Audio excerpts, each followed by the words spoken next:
introduce you to is a very obvious problem associated with getting out of pins. I often refer to this as the specificity problem.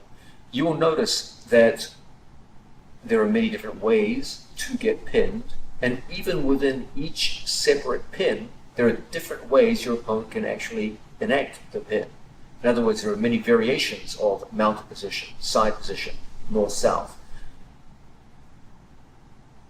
Each different pin and each different pin variation requires a precise form of escape relative to that specific scenario that you find yourself in.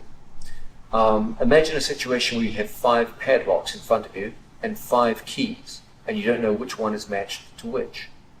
Only a fool would expect one padlock key to open all 5 padlocks. Of course, the real skill would be in identifying which key is correlated with which padlock, and once you've done that, you could open all 5 padlocks without a problem. So too with pin escapes.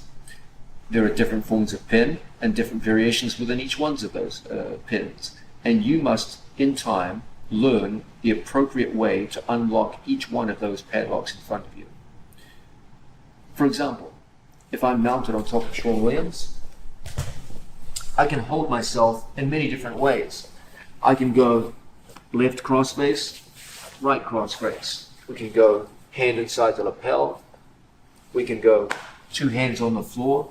I can have my knees low down by his belt. I can have a high mounted position. There are many, many different variations within the mounted position. Side position, even more so, and north-south too. And there's a requirement on our part to use the specific escape for the specific pin that we're in.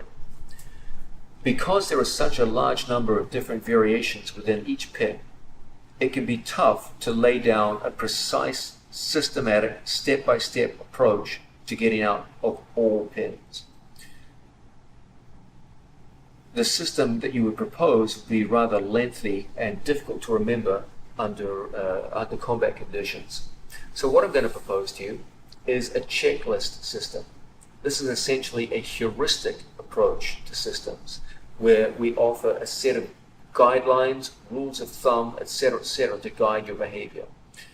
Because it's a heuristic system, giving broad guidelines rather than a step-by-step algorithmic system, it gives you the flexibility required to get out of a rapidly changing pin situation where your opponent is going from one type of pin to another, or one variation of a pin to another.